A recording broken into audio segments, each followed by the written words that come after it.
5 seconds. Start.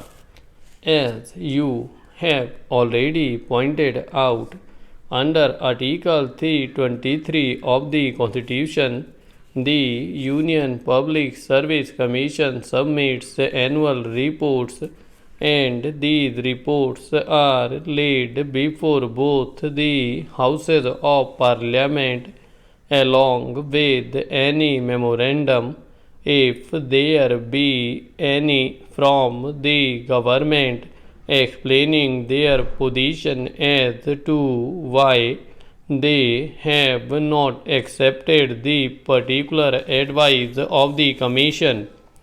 Sir, we have so far received 3 such reports from the Commission, and I have gone through these reports.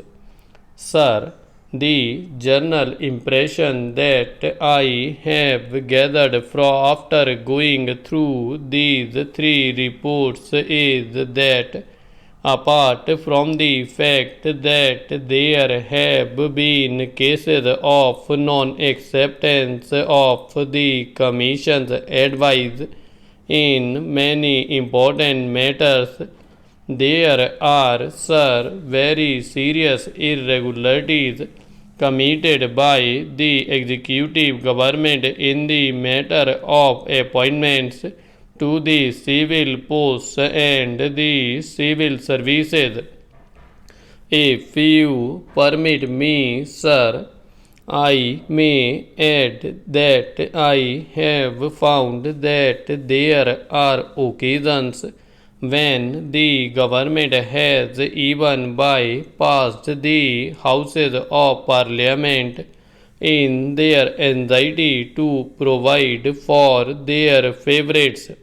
Sir, under Article 320 of the Constitution, as you have already pointed out, the recruitments to civil posts and the civil services are to be made by the Union Public Service Commission. There are 2 basic ideas underlying this system of recruitment to the civil services adopted in our Constitution. Firstly, we desire that all eligible persons to a particular post should be entitled to enter into a fair and free competition to get that job.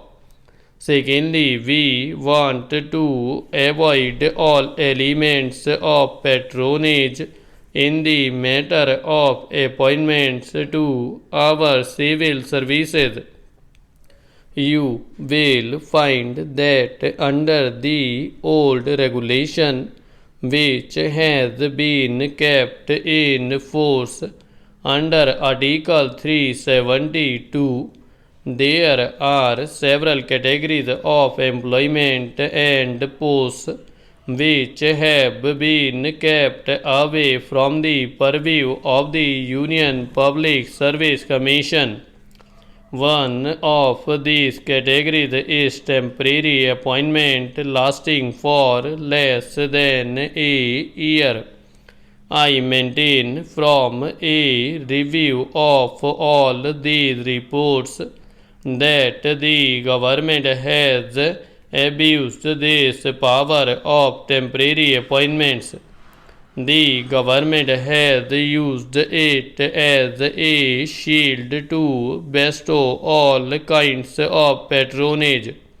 Sir, if you look at the posts, you will find that on the very face of it, they are not temporary posts, but that they are likely to continue for more than a year. Sir, appointments to such posts are made as temporary appointments merely to avoid the Union Public Service Commission. in the name of temporary and emergency appointments, I find that a large number of appointments are being made. The glaring examples are the Community Projects Administration and the All India Radio under the Ministry of Information and Broadcasting.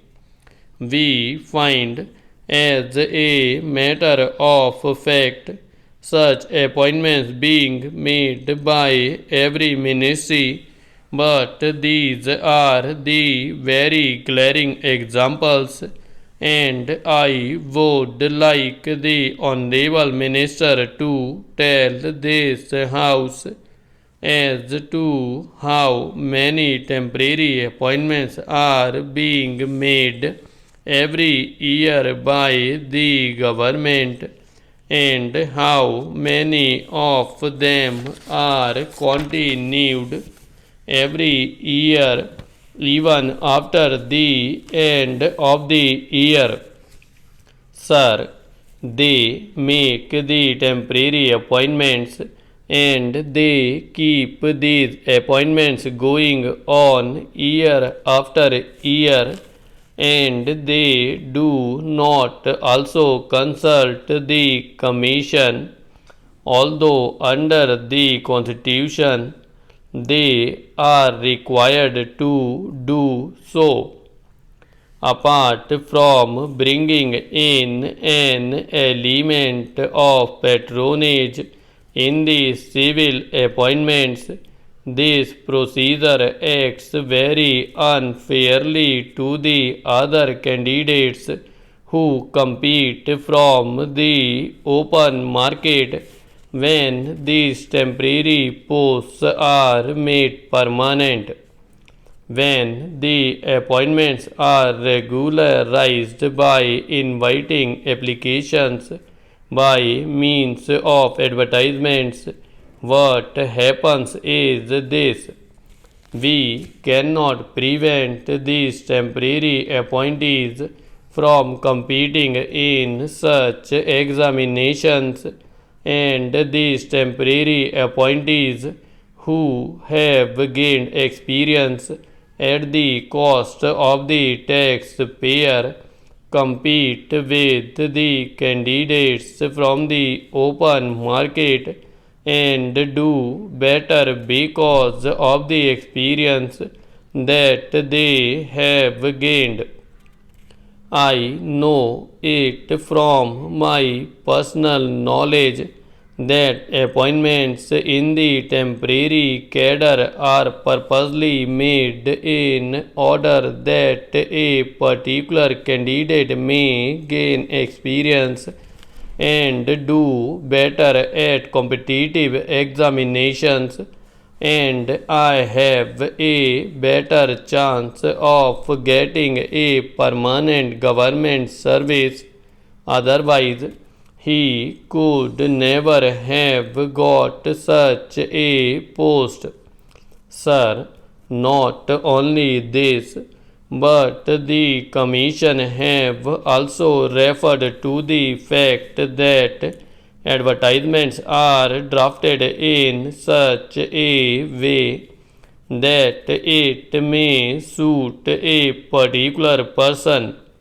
On page 9 of the first report, they say advertisements for posts in the category of technical, scientific, or specialized qualifications are often so drafted by ministries as to tend to restrict the recruitment to the limited circle of persons already holding the posts advertised or analogous posts.